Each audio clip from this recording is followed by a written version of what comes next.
How emergency measures became permanent features. They were meant to be temporary, short-term responses to extraordinary moments, tools designed to disappear once stability returned. But they never fully did. To understand why this matters today, we need to revisit how Europe learned to manage crisis, because what begins as an exception often reshapes the rule. And emergency measures have a habit of staying longer than planned. When pressure first hit Europe's banking system, speed mattered. Markets were fragile. Confidence was thin. Delay carried real consequences. Authorities responded decisively. Liquidity facilities expanded. Guarantees were introduced. Rules were relaxed where needed. These actions worked.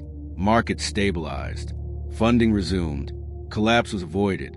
Success reinforced the approach. Intervention became the model. Whenever stress appeared, tools were already waiting. Over time, these measures blended into the background. Facilities stayed open. Eligibility widened. Timelines extended quietly. Banks adapted their expectations. They planned funding with support in mind. They treated emergency access as reliable, extraordinary. As emergency tools remained in place, incentives shifted quietly. Banks recalibrated their sense of risk. Liquidity planning assumed official presence.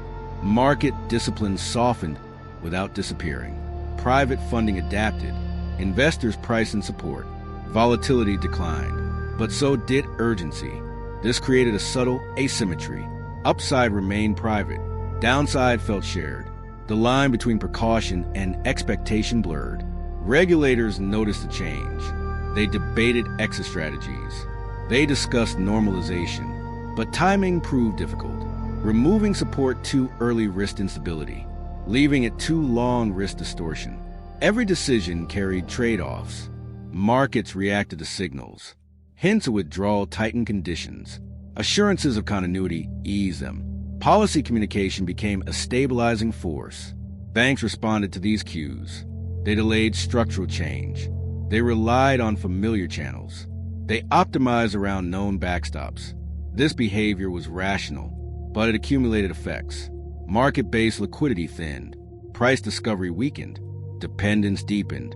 The system remained stable. Yet stability now rested on presence, not absence. On intervention, not restraint. On confidence and support, not confidence in structure. Emergency measures had succeeded, but their success made them harder to remove, because the system had adjusted to their existence. And once expectations are formed, they become part of reality. The conflict sharpened when normalization became unavoidable. Inflation rose. Policy priorities shifted. Extraordinary support faced new constraints. Authorities confronted a dilemma. Withdraw too slowly and fuel distortion. Withdraw too quickly and risk disruption. There was no neutral path. Banks watched closely. Funding strategies hinged on timing. Asset valuations reflected policy signals. Every adjustment rippled through balance sheets. Markets tested resolve. Small changes triggered outsized reactions. Volatility returned in bursts. Confidence wavered, then recovered. This revealed the depth of dependence. Support had become a reference point. Removing it altered behavior immediately. Emergency tools were no longer invisible. Central banks moved carefully. They phased measures. They communicated intentions. They emphasized gradualism. Even so, friction emerged. Liquidity tightened unevenly. Spreads adjusted. Some institutions adapted faster than others. The system strained, but held, not because emergency tools were gone, but because expectations adjusted again. Stability was renegotiated. What became clear was this: temporary measures reshape structure. They alter incentives. They change what feels normal. Ending them is not a switch. It is a process, one that tests confidence as much as policy. And Europe was learning that crisis management leaves long shadows. The climax arrived not with removal, but with recognition.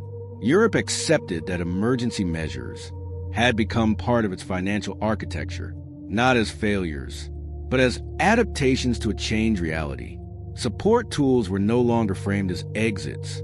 They were redesigned as safeguards, conditional, targeted, integrated into long-term frameworks. This stabilized expectations. Markets adjusted to a new baseline. Banks recalibrated strategies. The system found a different equilibrium.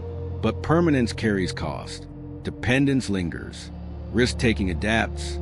Market signals soften at the edges. The lesson was not that intervention was wrong. It was that duration matters. What saves a system in crisis reshapes it in calm. Europe's banking system today reflects this evolution. More resilient, more coordinated, but also more reliant on policy presence. Emergency measures solved immediate danger. They did not disappear afterward. They became part of how stability is maintained. Understanding this matters now, because the next crisis will arrive.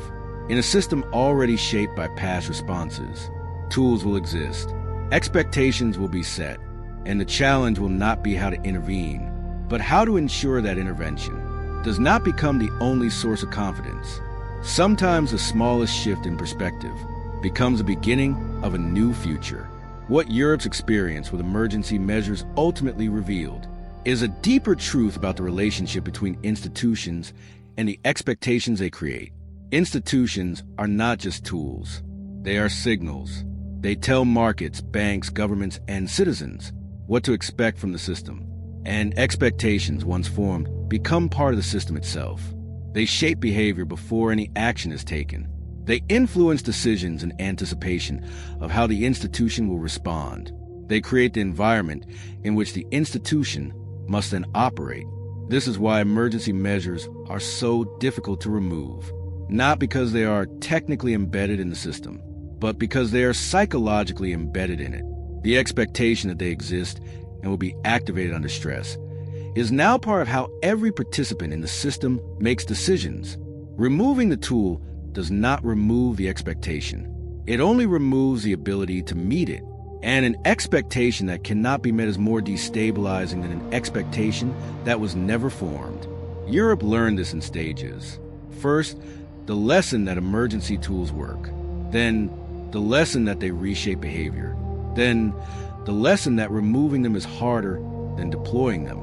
And finally, the lesson that permanence can be managed if it is acknowledged honestly. What permanent emergency measures require is not constant activation. They require consistent credibility, the expectation that they exist and will be used when genuinely necessary, combined with the demonstrated willingness to not use them when they are not genuinely necessary.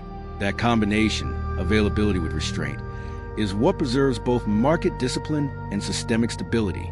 It is the hardest equilibrium to maintain because it requires resisting the temptation to use tools preemptively when using them would be cheaper in the short term, and resisting the temptation to withhold them definitively when doing so would restore purity of principle at the cost of immediate stability. Both temptations are real. Both have been succumbed to at various points in the European context. The result of succumbing to the first is moral hazard. The result of succumbing to the second is unnecessary stress. Neither is acceptable as a permanent state, which is why the management of emergency measures turned permanent features is not a technical problem. It is a governance problem, one that requires ongoing judgment about when and how and to what degree, not a formula, a decision made repeatedly by people accountable for its consequences. That accountability is what the institutional architecture must preserve, not just the tools, the legitimate authority to use them wisely, and the legitimate pressure to justify their use to those who bear the cost.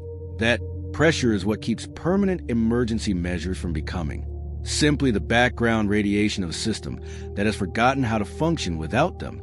It is what makes the difference between a tool that remains available and a crutch that has replaced the leg it was meant to support. Europe has not fully resolved this, but it has named it, and naming it is where the next phase of institutional design must begin. Sometimes the smallest shift in perspective becomes the beginning of a new future, not by adding more tools, but by being more honest about the ones already in use, what they cost, who they protect, and what they require of the people responsible for deploying them wisely, in a system that will always find new ways to test whether wisdom is actually present or merely assumed. How